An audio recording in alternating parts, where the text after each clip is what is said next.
Welcome to my channel Praharan. Subscribe নাও। নিজে যুবরাজ হয়েও সর্বত্যাগী সন্ন্যাসীর পথ বেছে নিয়েছিলেন গৌতম বুদ্ধ। বোধি লাভ করে বৌদ্ধ ধর্ম প্রচার করেছিলেন তিনি, যে ধর্মের মূল কথা অহিংসা।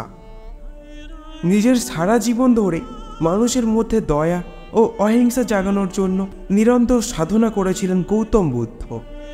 এত হাজার বছর পরে আজও তার বাণী আমাদের জীবনের সঠিক পথ চিনতে সাহায্য করে। এই কারণে শুধু ভারত নয়, বিশ্বের অনেক দেশেই গৌতম বুদ্ধের জীবন দর্শন মেনে নিয়েছেন বহু মানুষ। বুদ্ধ বলে গিয়েছেন যে আমরা জীবনে অনেক সময় অজান্তে এমন কিছু ভুল করে ফেলি যা আমাদের জীবনের সব সুখ ও শান্তি কেড়ে নেয়। তাই এই ভুলগুলো চিনে রাখুন এবং জীবনে এর থেকে দূরে থাকার চেষ্টা করুন।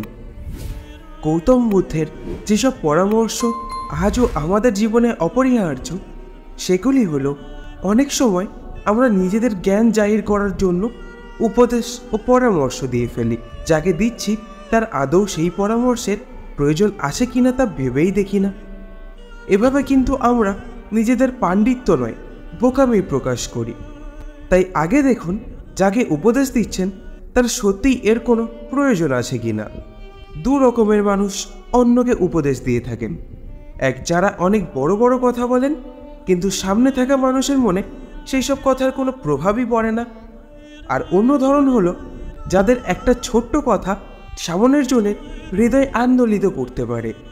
তাই অন্যকে জ্ঞান দেওয়ার আগে নিজের কথাকে মূল্যবান করে তুলুন। তো একদিন গৌতম বুদ্ধ রাস্তা দিয়ে যাচ্ছিলেন। একজন সন্ন্যাসী তার দেহের অপরূপ জ্যোতি দেখে মুগ্ধ হয়ে যান। তাই সন্ন্যাসী তাকে জিজ্ঞেস করেন, আপনি কি দেবতা? বুদ্ধ তাকে বলেন, না, আমিও আপনার মতো সাধারণ মানুষ। শুধু পার্থক্য হলো আমি জেগে আছি আর আপনি এখনো ঘুমিয়ে আছেন। তখন ওই সন্ন্যাসী বুদ্ধের কাছে তার গুরুকে তা জানতে চান। বুদ্ধ তাকে বলেন যে প্রথম তিনি অনেককে গুরু হিসেবে অনুসরণ করেছিলেন, কিন্তু পরে তিনি নিজেই নিজের পথ নির্ধারণ করেন। ভুল করতে করতে আলোর সন্ধান পান।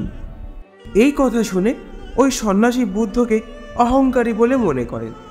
তিনি বলেন, গুরু ছাড়া সাধনায় সিদ্ধিলাভ সম্ভবই নয়। তুমি তোমার গুরুর কৃতিত্ব নিজে নিয়ে নিতে চাইছো। এই কথা শুনে বুদ্ধ আর কোনো কথা না বলে সেখান থেকে চলে যান, কারণ তিনি তার এনার্জি ও সময় বৃথা নষ্ট করতে চাইছিলেন না।